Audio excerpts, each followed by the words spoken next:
you, Mr. Pirani, for joining us to talk a little bit about White Stream. Mr. Pirani is the chairman of White Stream pipeline project. So could you summarize to us briefly what the benefits of White Stream are? Yeah, thank you very much for asking these questions. And we need to look at supply security that Europe needs. And the European Union needs to have a diversification of supply and not being too dependent on Gazprom as we are now. We have now 3 corridors, one from the North Sea and Norway, one from North Africa and one from Russia. There is a requirement of a 4th corridor to have a diversified supply of gas into Europe. Also, White Stream is very good for the producing countries, particularly Azerbaijan and in the future Turkmenistan through the Trans-Caspian pipeline.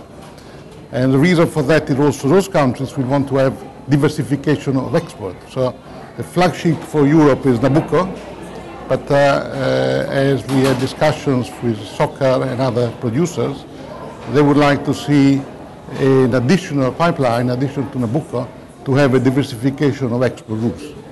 So that's very important.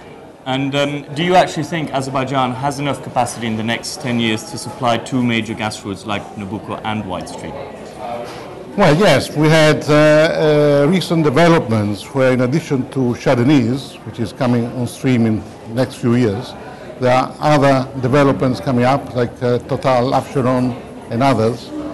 And originally our estimate for Azerbaijan reserves were in the region of 2.5 trillion cubic meters, which would be able to supply both White Stream and Nabucco. And now that has been increased to 5 trillion cubic meters. So obviously we have internal consumption and something to Georgia, something to Russia, but it will be enough to supply 2 projects, and even more than that. In addition to that, we have a future influx of gas from Turkmenistan through the proposed Trans-Caspian gas pipeline.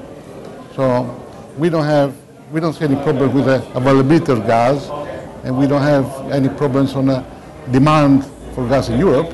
The only thing that is missing is a link to join the 2.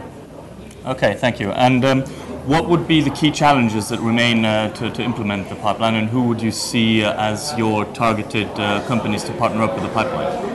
Yes, well, we're talking obviously with SOCAR, the state company in Azerbaijan, and we're talking also for the Turkmenistan companies and other producers. We're not at liberty to mention which producers we're talking to, but there is a lot of interest in joining White Stream company to develop the project.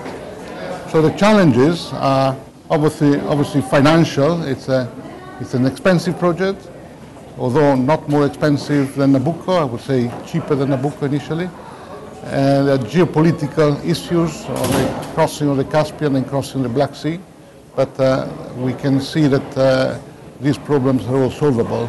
They will require time and patience, but we can solve them. All right. Thank you very much. Okay, thank you.